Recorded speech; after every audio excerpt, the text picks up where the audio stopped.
हरि ओम। राधे राधे प्रिय विद्यार्थीरा, संस्कृत शिक्षार द्वारा मानुषेर हित जेखाने सर्वदा तोमादेर चैनल दैविक संस्कृत। प्रिय विद्यार्थीरा, तोमादेर हितार्थे तोमादेर मंगलार्थे आजकेर এই ভিডিওটি। তোমরা যারা মনে মনে চিন্তা করছো সংস্কৃতে লিখিত পরীক্ষায় 35 থেকে 40 নাম্বার তুলতেই হবে, তাহলে তোমরা সঠিক ভিডিওতে কিন্তু ক্লিক করেছো। কারণ এখন তোমাদের কোশ্চেন প্যাটার্ন পরিবর্তন হয়েছে। আগে তোমরা লং কোশ্চেন লিখে এসেছো, উত্তর দিয়ে এসেছো, এখন তা সেরকম বিষয় নয়। ফার্স্ট সেমিস্টার থেকেই তোমরা জানো ফার্স্ট সেমিস্টার এবং থার্ড সেমিস্টার এমসিকিউ প্যাটার্নে কোশ্চেন হচ্ছে। তাহলে এমসিকিউ প্যাটার্নে কোশ্চেন যেহেতু হচ্ছে, আগের মতো করে পড়লে হবে না, স্ট্র্যাটেজি চেঞ্জ করতে হবে। এমসিকিউ এর দৃষ্টিভঙ্গিতে আমাদেরকে পড়তে হবে।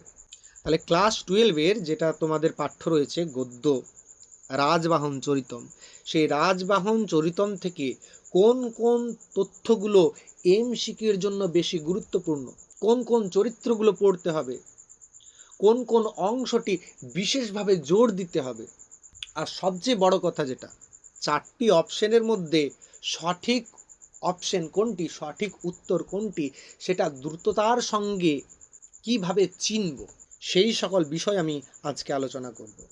আজকের ভিডিওটা রাজবাহন চরিতমকে ঘিরে এমসিকিউ দৃষ্টিভঙ্গিতে প্রস্তুতি নেব আমরা। শুধুমাত্র ওই বইয়ের গল্পটা পড়ে দিলাম, বলে দিলাম আর হয়ে গেল তা কিন্তু নয়। ওই দৃষ্টিভঙ্গিতে পড়লে কিন্তু হবে না। আগে লং কোশ্চেন হতো, বিষয়বস্তুটা বলে দিলাম, পড়িয়ে দিলাম, হয়ে গেল, এরকম কিন্তু চলবে না। একদম লাইন ধরে ধরে পুঙ্খানুপুঙ্খ বুঝিয়ে কোন তথ্যগুলো গুরুত্বপূর্ণ, কোনগুলো মনে রাখতে হবে, কোন চরিত্রগুলো গুরুত্বপূর্ণ, পরপর ঘটনা কিভাবে মনে রাখবো, কারণ ঘটনাক্রমেও সাজাতে দিচ্ছে, সত্য মিথ্যা যাচাই করার জন্যও প্রশ্ন দিচ্ছে, অথবা কোনো একটা লাইন তুলে দিচ্ছে এটা কে বলেছে সেরকমও প্রশ্ন দিচ্ছে। তাহলে সেই বিষয়গুলোকে আমাদেরকে আগে জানতে হবে, তারপর সেটাকে ধরে ধরে পড়তে হবে। শুধু রিডিং পড়ে গেলাম হয়ে গেল তা কিন্তু নয়। তবে তোমাদের কাছে একটাই অনুরোধ, শেষ পর্যন্ত ভিডিওটা অবশ্যই দেখবে, কারণ সবার শেষে গুরুত্বপূর্ণ কিছু এমসিকিউ আমি আলোচনা করব। তাই আজকে ভিডিওটা শুধুমাত্র ওই রাজবাহন চরিতম পড়ার ভিডিও কিন্তু নয়, শুধুমাত্র পড়ার ভিডিও নয়। এটা তোমার এমসিকিউ পরীক্ষায় বেশি নাম্বার পাওয়ার প্রস্তুতি। এমসিকিউ পরীক্ষায় বেশি নাম্বার পাওয়ার প্রস্তুতি। তাই একটু সিরিয়াস হয়ে যাও, সামনেই পরীক্ষা, একটু সিরিয়াস হয়ে যাও, খাতা এবং পেন নিয়ে বসে পড়ো এবং মন দিয়ে ভিডিওটা শেষ পর্যন্ত দেখো। তাহলে চলো রাজবাহন চরিতম থেকে এমনভাবে প্রস্তুতি নিই যাতে পরীক্ষার হলে এমসিকিউ দেখেই মনে হয়, যা বাবা এটা তো আমি পড়েছি, এটার উত্তর তো এটা হবে, সঙ্গে সঙ্গে যেন উত্তরটা করে নিতে পারো। তাহলে চলো শুরু করি। তাহলে এই যে তোমাদের রাজবাহন চরিতম, দশকুমার চরিতমের প্রথম উচ্ছ্বাস থেকে গৃহীত হয়েছে। এই রাজবাহন চরিতম কার লেখা না? দণ্ডির লেখা। তাহলে চলো আগে আমরা সংস্কৃত সাহিত্য সম্পর্কে কিছুটা জেনে নিই, তারপরে আমরা কবি পরিচয়ে যাচ্ছি। দেখো কি বলছে, পাঠ্য বিষয়ের প্রয়োজনীয় তথ্য। দেখো আমরা জানি সংস্কৃত কাব্যকে দুই ভাগে ভাগ করা হয়েছে, একটা হচ্ছে দৃশ্যকাব্য, একটা হচ্ছে শ্রব্যকাব্য। দৃশ্যকাব্য কাকে বলে? দৃশ্য শব্দটা বুঝতেই পারছি, দৃশ্য মানে দেখা, যে কাব্যটা অভিনয় করা হয়, যেমন নাটক আদি রয়েছে, তাহলে অভিনয়যোগ্য কাব্যকে দৃশ্যকাব্য বলে। জানার দরকার নেই, অত মনে রাখার দরকার নেই, শুধুমাত্র শুনে রাখো একবার। শ্রব্যকাব্য কাকে বলে এটা আমাদের প্রয়োজন। শ্রব্যকাব্য কাকে বলে না, বলছে যে কাব্য শুধুমাত্র পাঠ করে বা শুনে আস্বাদন করা হয় তাকেই শ্রব্যকাব্য বলে। তাহলে যে কাব্য শুধুমাত্র পাঠ করে অর্থাৎ পড়ে, আমরা পড়ে পড়ে আস্বাদন করছি, অথবা শুনে কেউ পড়ছে তার কাছ থেকে শুনছি, এই যে আমি বলছি তোমরা শুনছো, এটা হচ্ছে শ্রব্যকাব্যের লক্ষণ। তাহলে এই যে শ্রব্যকাব্যকে প্রধানত 3টি ভাগে ভাগ করা হয়। 3টি ভাগ কি কি না? পদ্য, গদ্য এবং মিশ্রকাব্য। মিশ্রকাব্য কাকে বলে? গদ্য পদ্য দুটো মিশ্রিত হয়ে মিশ্রকাব্য বা চম্পুকাব্য বলা হয়। এবার দেখো আমাদের যেহেতু রাজবাহন চরিতম সেটা একটা গদ্য কাব্য, তাহলে গদ্য কাব্য কি বা কাকে বলে সেটা আমরা দেখে নিই। গদ্য কাব্য কি না, এই যে আচার্য দণ্ডী তিনিই বলেছেন গদ্যকাব্য সম্পর্কে। কি বলেছে? অপাদহ পদসন্তান গদ্যম, অর্থাৎ পাদবিহীন, পাদবিহীন অর্থাৎ চরণ অর্থাৎ লাইনবিহীন, যেটাতে লাইন থাকবে না, আর কি হবে? অর্থযুক্ত পদ সন্নিবেশেই হলো গদ্য। তাহলে গদ্য কাকে বলছে? যেখানে কোনো লাইন থাকবে না কিন্তু অর্থযুক্ত পদ থাকবে, পদের সন্নিবেশ থাকবে, মানে পরপর পদগুলো সাজানো থাকবে বাক্যরূপে, সেটাকে আমরা গদ্য বলবো। এই যে গদ্য, গদ্যকে প্রধানত দুটি ভাগে ভাগ করা হয়। কি কি? কথা এবং আখ্যায়িকা। ভেরি ভেরি ইম্পর্টেন্ট, কথা এবং আখ্যায়িকা। যদিও অগ্নিপুরাণে গদ্যকে 5টি ভাগে ভাগ করা হয়েছে, কথা, আখ্যায়িকা, খণ্ডকথা, পরিকথা, কথাকলিকা। এটাও মনে রাখবে আপাতত। তাহলে আমাদের যেই দশকুমার চরিতম বা রাজবাহন চরিতম, দশকুমার চরিতমেরই অংশ রাজবাহন চরিতম, সেটা কি জাতীয় কাব্য? না গদ্য কাব্য। তাহলে আখ্যায়িকা শ্রেণীর গদ্য কাব্যের অন্তর্ভুক্ত হচ্ছে আমাদের দশকুমার চরিতম। তাহলে চলো, এই যে দশকুমার চরিতমের রচয়িতা আচার্য দণ্ডী, তার পরিচয়, মানে কবি পরিচয় থেকেও তো এখন প্রশ্ন দিচ্ছে, সেটাও আমরা একটু জেনে নিই, সংক্ষেপে জানবো, বিশেষভাবে জানার দরকার নেই। তারপরে আমরা বিষয়বস্তুতে প্রবেশ করব। তাহলে দেখো, কবি পরিচয়। দেখো, আগেকার কবিরা কিন্তু এখনকার কবিদের মতো নয় যে কবিতা লিখলো তার নিচে লিখলো অমুক আমি রচনা করেছি। ধরো আমার নাম সজল গোপ, আমি একটা কোনো কবিতা লিখলাম, তার নিচে লিখে দেবো বড় করে সজল গোপ। তো আগেকার কবিরা এরকম করতো না। তাহলে এই যে দণ্ডী কি কি রচনা করেছিলেন সেই সম্পর্কে রাজশেখর, তিনি একজন আলংকারিক, তিনি তার গ্রন্থ হারাবলি, সেই গ্রন্থে বলছেন যে দণ্ডী 3টি রচনা করেছিলেন। তাই বলা হয়েছে ত্রয় দণ্ডী প্রবন্ধাশ্চ ত্রিষু লোকেষু বিশ্রুতাহা। তোমরা বলবে স্যার উপরের লাইনটা পড়লেন না নিচের লাইনটা পড়লেন কেন?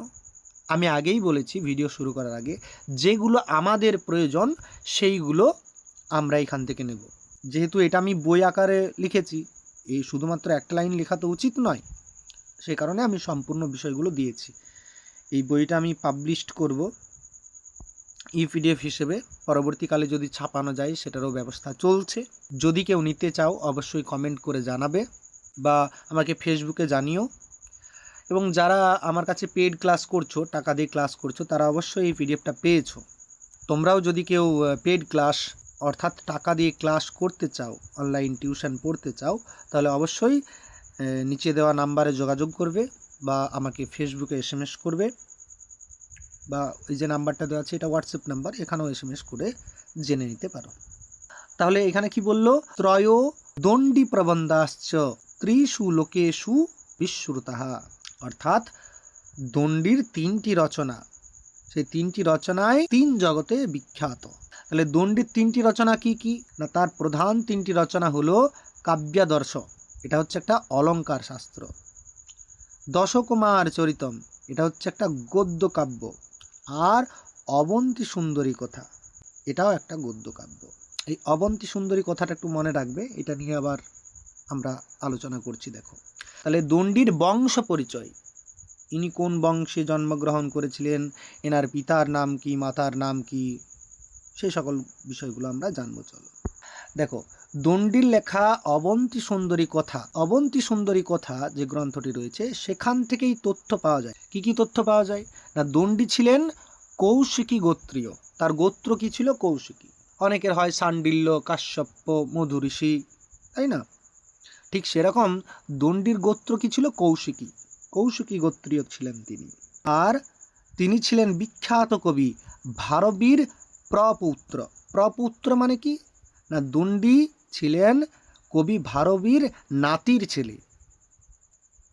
এই যে কবি ভারবী বলছি, তার নাতির ছেলে হচ্ছে দণ্ডী। তাহলে দণ্ডির পিতার নাম কি? পিতার নাম হচ্ছে বীরদত্ত, মাতার নাম হচ্ছে গৌরী দেবী।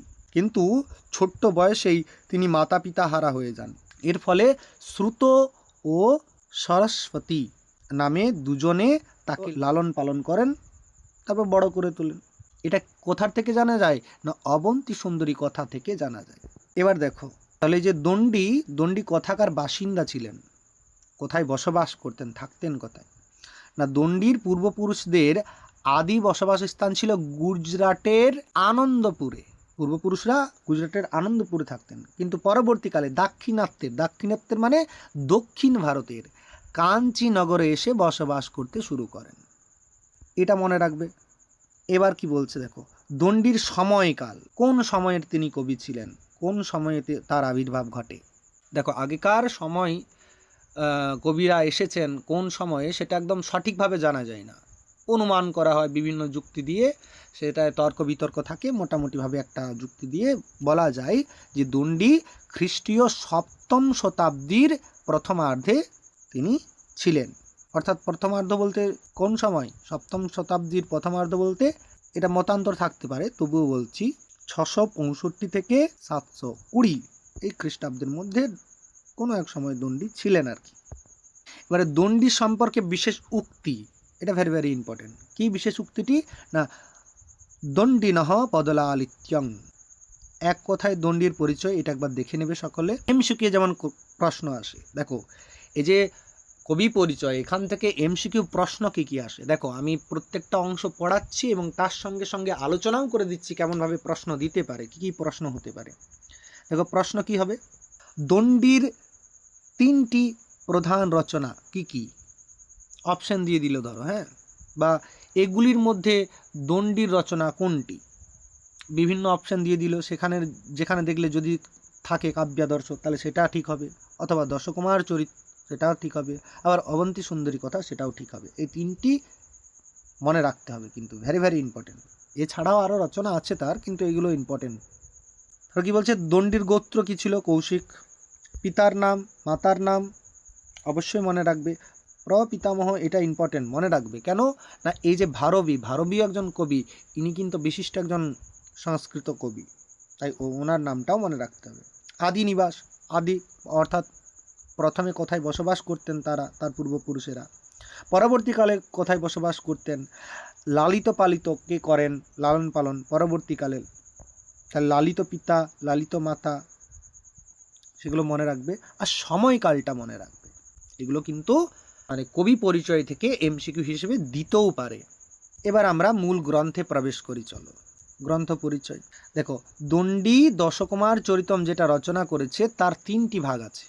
কি কি, পূর্ব পীঠিকা, মূল অংশ আর উত্তর পীঠিকা। মনে রাখবে 3টি ভাগে বিভক্ত, পূর্ব পীঠিকা, মূল অংশ, উত্তর পীঠিকা। পূর্ব পীঠিকায় কয়টি উচ্ছ্বাস আছে, 5টি উচ্ছ্বাস।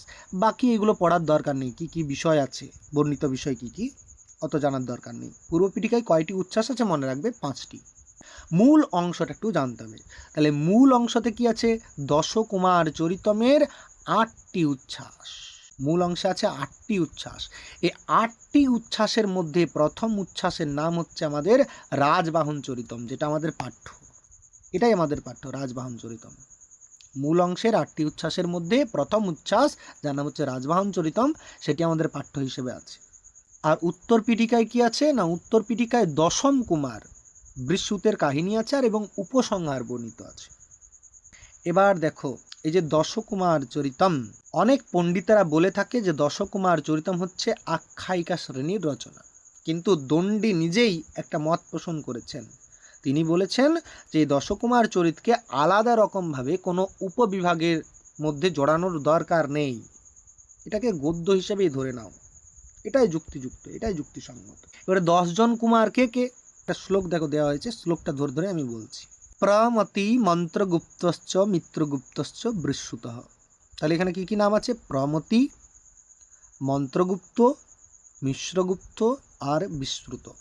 পুষ্পোদ্ভব সোমদত্তর্থপালো রাজবাহন। তাহলে পুষ্পোদ্ভব, সোমদত্ত, আর কি অর্থপাল, রাজবাহন। উপহারো অপহারশ্চ বর্মা 10 কুমার কাহা। তাহলে উপহার বর্মা আর অপহার বর্মা, এই যে 10 জন কুমারের নাম আমরা এখানে পেলাম।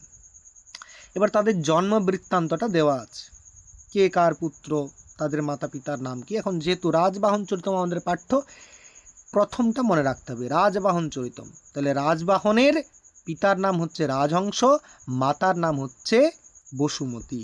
এই রাজহংস ইনি একজন রাজা ছিলেন, আর রাজার স্ত্রী, তিনি তো রানী হবেনই। এবার মূল অংশে আমরা এলাম। এখান থেকে ভেরি ভেরি ইম্পর্টেন্ট একটু বিশেষভাবে নজর দাও, একটু বিশেষভাবে গুরুত্ব দাও।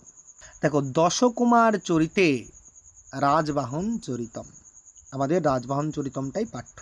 তাহলে রাজবাহন চরিতমের উৎস কি? দেখো লেখা আছে, আমাদের পাঠ্য রাজবাহন চরিতম অংশটি দণ্ডির বিখ্যাত গ্রন্থ দশকুমার চরিতমের প্রথম উচ্ছ্বাস থেকে রাজবাহন চরিতম থেকে নেওয়া হয়েছে। তাহলে প্রথম উচ্ছ্বাস থেকে রাজবাহন চরিতম থেকে নেওয়া হয়েছে মানে কি?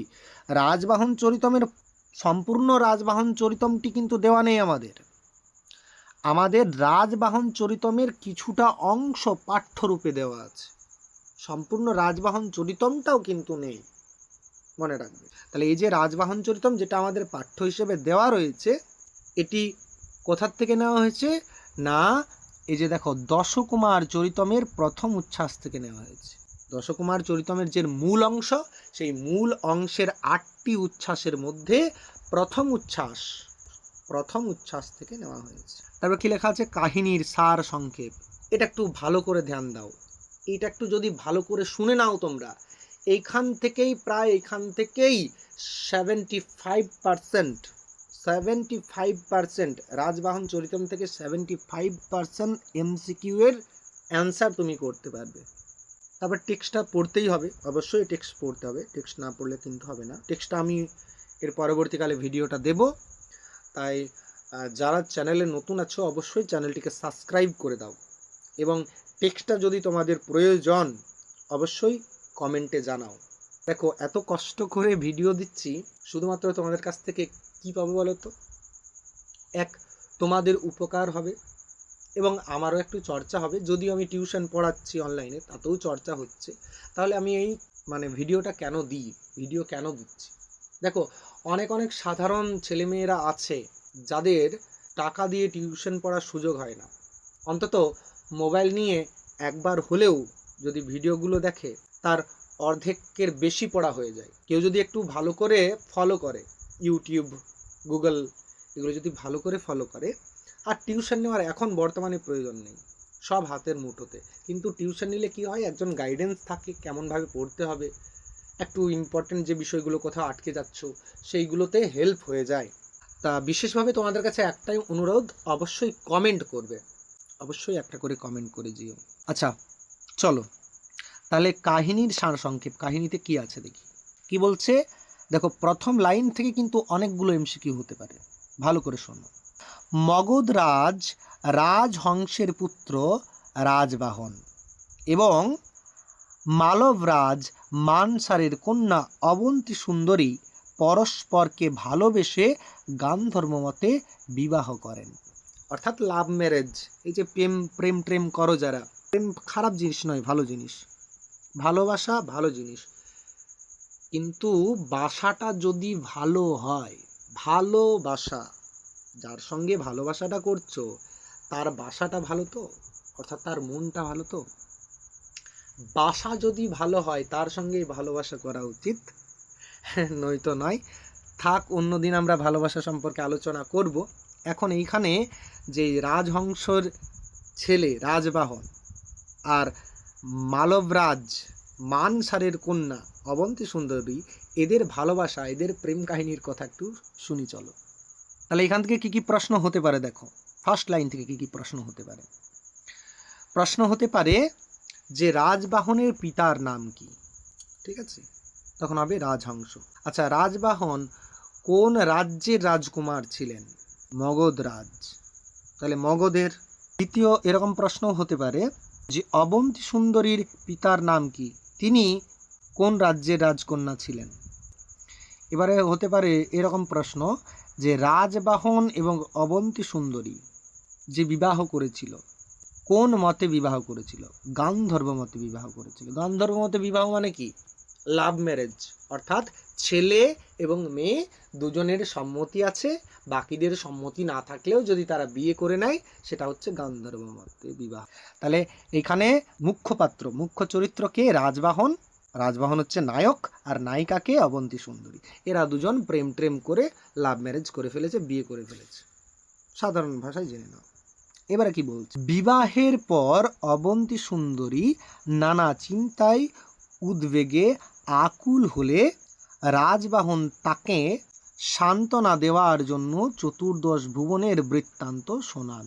অবশ্যই এটা স্বাভাবিক ব্যাপার। ধরো কেউ লাভ ম্যারেজ করেছে, এবার মেয়েরা কিন্তু বেশি ভয় পায় লাভ ম্যারেজ করে, সে কে জানি কি হবে না হবে, দুশ্চিন্তা করে।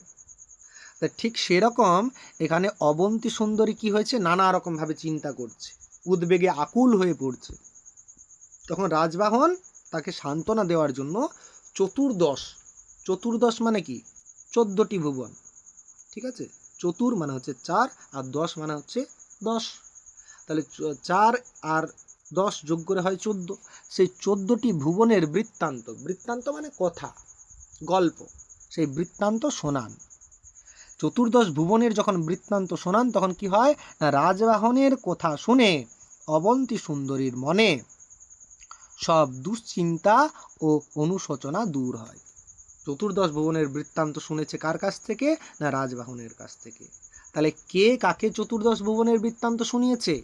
রাজবাহন অবন্তী সুন্দরীকে শুনিয়েছে, তার প্রেমিকাকে শুনিয়েছে। তিনি আনন্দে, তিনি অর্থাৎ কে না, অবন্তী সুন্দরী চতুর্দশ ভুবনের বৃত্তান্ত শুনে কি হয়েছে, দুশ্চিন্তা মুক্ত হয়েছে, আর মনের মধ্যে যে অনুশোচনা ছিল, অনুতাপ ছিল, সেগুলো দূর হয়েছে। এবং তিনি আনন্দে রাজবাহনের বুকে মাথা রেখে ঘুমিয়ে পড়েছে। আহারে কি প্রেম দেখো, হ্যাঁ, পুরো রাজবাহনের বুকে তার দিলের ধাক ধাক শুনতে নাকি। দেখো তারপরে কি হচ্ছে, ঘুমের মধ্যে রাজবাহন ও অবন্তী সুন্দরী দুজনেই একটি বৃদ্ধ রাজহাঁসকে পদ্মমিনালে পা বাঁধা অবস্থায় স্বপ্নে দেখলেন। তাহলে কি হয়েছে, ঘুমিয়ে গেছে, ঘুমিয়ে দুজন মিলে একটি স্বপ্ন দেখছে। কি স্বপ্ন? দুজন মিলে এক স্বপ্ন দেখছে। কি স্বপ্ন না, কোনো একজন বৃদ্ধ রাজহাঁস, অর্থাৎ বৃদ্ধ রাজহাঁস, বুড়ো রাজহাঁস পদ্মমিনালে অর্থাৎ পদ্মের ডাটিতে কি হয়েছে, পা বাঁধা গেছে। সেই পা বাঁধা অবস্থায় তারা স্বপ্নটা দেখছে, ঠিক আছে। এবার কি হয়েছে, ঘুম ভেঙে তারা দেখলেন রাজবাহনের 2 পা রূপোর শেকল দিয়ে বাঁধা। ঘুম ভেঙে দুজনেই দেখছে, জাব বাবা, এ কি হলো, রাজবাহনের পায়ে তো শেকল বাঁধা। হঠাৎ করে এরকম যদি কেউ দেখে, স্বপ্ন দেখেছে, সেটা আবার অন্যরকমভাবে নিজের পায়ে বাঁধা একটা শেকল দেখতে পায়, তাহলে কি অবস্থা হবে ভাবো। এই দৃশ্য দেখে অবন্তী সুন্দরী খুব ভয় পেয়ে গেল, মাটিতে লুটিয়ে পড়ে কাঁদতে থাকলো। যাব বাবা, এ কি হলো।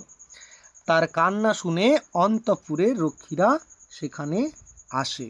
ধরো এই যে অবন্তী সুন্দরী কান্না করছে, ইনি তো রাজকন্যা, তাহলে বাইরে তো পাহারাদারীরা থাকবেই। তাহলে তারা যেই না শুনেছে রাজকন্যা কাঁদছে, কেন কাঁদছে, ছুটে ছুটে তারা সেই গৃহে প্রবেশ করেছে, অর্থাৎ অবন্তী সুন্দরীর রুমে প্রবেশ করেছে। এবারে হয়েছে কি, রক্ষীরা সেখানে আসে এবং এসে কি করে, দেখে কি, রাজবাহনকে। কিন্তু রাজবাহনের প্রভাবের কারণে তারা তাকে কিছু করতে না পেরে সমস্ত ঘটনা চণ্ডবর্মাকে জানান। এই যে যা কিছু ঘটনা দেখলো, যে এরকম পা বাঁধা অবস্থায় রাজবাহন রাজকন্যার গৃহে অর্থাৎ রুমের মধ্যে পড়ে আছে, এই ঘটনা যা কিছু দেখলো তারা গিয়ে কাকে জানালো, চণ্ডবর্মাকে জানালো। তাহলে এই চণ্ডবর্মা কে, এখানে চণ্ডবর্মা হচ্ছে ভিলেন, খলনায়ক, প্রতিনায়ক। এবারে কি বলছে দেখো, চণ্ডবর্মা কি করছে দেখো। তাহলে এবারে চণ্ডবর্মা ছিল অবন্তী সুন্দরীর প্রেমপ্রার্থী। প্রেমপ্রার্থী মানে কি, চণ্ডবর্মাও ওই অবন্তী সুন্দরীকে প্রেমপ্রার্থী মানে কি, হয়তো প্রপোজ করেছিল, অবন্তী সুন্দরী সেটা অ্যাকসেপ্ট করেনি, অলরেডি বয়ফ্রেন্ড আছে, কেন অ্যাকসেপ্ট করবে। অনেক মেয়েরা ও থাক 2-3টে করে বয়ফ্রেন্ড রেখে দেয়, কিন্তু তা নয়। এখানে অবন্তী সুন্দরী চণ্ডবর্মাকে প্রত্যাখ্যান করেছিল, অর্থাৎ প্রেমের প্রস্তাব দিয়েছিল, প্রত্যাখ্যান করে দিয়েছিল। তাই প্রেমার্থী অর্থাৎ প্রেমপ্রার্থী, প্রেম চাইছিল কার কাছে, অবন্তী সুন্দরীর কাছে, কে না, চণ্ডবর্মা। এবার দেখো, তাকে যখন এই বৃত্তান্ত শুনিয়েছে যে রাজবাহন বলে একজন তার গৃহে ওই শেকল বাঁধা অবস্থায় পড়ে রয়েছে, তাহলে ঘটনাটি শুনে সে খুব রেগে যায় এবং সেখানে এসে রাজবাহনকে চিনতে পারে, রাজবাহনকে চিনতে পেরেছে। এরপর সে রাজবাহন ও অবন্তী সুন্দরীকে নানা কথা বলে অপমান ও তিরস্কার করতে থাকে, বিভিন্ন কথা বলে, বিভিন্ন তিরস্কার করতে থাকে তাকে। এতে অবন্তী সুন্দরী খুব দুঃখ পেয়ে প্রাণ দেওয়ার চেষ্টা করে।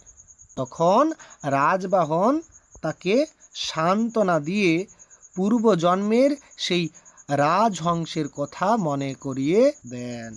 অর্থাৎ কি ব্যাপার, যখন মরতে যাচ্ছে ধরো অবন্তী সুন্দরী, তখন এখানে রাজবাহন বলছে কি, না না অত কিছু, অত তোমাকে মরতে তরতে হবে না, তুমি ভুলে যাচ্ছ, তুমি সেই পূর্বজন্মের কথা মনে করো। এই যে রাজহংসের যে তুমি স্বপ্নটা দেখলে, এটা আমাদের সেই পূর্বজন্মের বৃত্তান্ত, সেই বৃত্তান্তকে স্মরণ করো। তাকে এরকম বলে মনে করিয়ে দিল, অবন্তী সুন্দরীকে মনে করে দিল কে না রাজবাহন। এবং কি বলো, তিনি অবন্তী সুন্দরীকে ধৈর্য ধরতে বলেন এবং 2 মাস অপেক্ষা করতে বলে। কতদিন অপেক্ষা করতে বলে? 2 মাস। যে 2 মাস তুমি অপেক্ষা করো। এই বলে কি হচ্ছে না, প্রিয়তমাকে রক্ষা করার জন্য শেষ পর্যন্ত রাজবাহন তার শত্রু চণ্ডবর্মার বশ্যতা স্বীকার করে। হ্যাঁ, এই নাও বাবা, তোমার বশেই আমি এলাম, চলো আমাকে কোথায় নিয়ে যাবে নিয়ে চলো। এতে দেখছে এখানে তার প্রিয়তমা কে, অবন্তী সুন্দরী। অবন্তী সুন্দরীকে বাঁচানোর জন্য এই যে আমরা সিনেমাগুলো দেখি না, যে হিরোইনকে কিডন্যাপ করে নিয়ে চলে এসেছে, বা তাহলে হিরোইনকে বাঁচানোর জন্য হিরোরা সবসময় বলিদান দেয়, সেই ব্যাপারটাই ঘটেছে এখানে। আচ্ছা, নামকরণের সার্থকতা কেউ যদি পড়তে চাও এখান থেকে পড়ে নাও, যদিও এখান থেকে এমসিকিউ কি প্রশ্ন হবে, এমসিকিউ কোনো প্রশ্ন হবে কি, হবে না। এই ছিল তোমাদের রাজবাহন চরিতমের মূল গল্প। আশা করি সকলে গল্পটা বুঝতে পেরেছ। এখান থেকে কি কি প্রশ্ন হতে পারে মোটামুটিভাবে জেনে নাও। যে অবন্তী সুন্দরী এবং রাজবাহন কি স্বপ্ন দেখেছিল না, একটা বৃদ্ধ রাজহংসকে পদ্ম মৃণালে বাঁধা অবস্থায় দেখেছিল। ঘুম ভেঙে তারা কি দেখল না, রাজবাহনের 2 পা রূপোর শেকলে বাঁধা। রক্ষীরা সকল বৃত্তান্ত কাকে জানিয়েছিল? চণ্ডবর্মাকে জানিয়েছিল। যখন সুন্দরী প্রাণ ত্যাগ করতে যায়, এই যে প্রাণ দেওয়ার জন্য উদ্যত হয়, তখন রাজবাহন কি বলেছিল? যে তুমি পূর্বজন্মের সেই হংস বৃত্তান্তের কথা স্মরণ করো, হংসের কথা মনে করো। ছিল কতদিন অপেক্ষা করতে বলেছিল না, 2 মাস অপেক্ষা করতে বলেছিল। আরো প্রশ্ন হতে পারে যে এই যে রাজবাহন চরিতম, এই গল্পে বা এই গদ্যের নায়ক কে? রাজবাহন। নায়িকা কে? অবন্তী সুন্দরী। তাহলে এই হচ্ছে সাধারণভাবে আমরা গল্পটা জানলাম, কিন্তু এর ভেতরে টেক্সট পড়তে হবে, টেক্সট থেকে প্রচুর কোশ্চেন দেয়। তাহলে এত দূর পর্যন্ত রইল তোমাদের জন্য শুভকামনা, সামনেই তোমাদের পরীক্ষা। সকলে ভালো থেকো, সুস্থ থেকো, আর পরবর্তী ভিডিও পেতে অবশ্যই কমেন্ট করো। রাধে রাধে।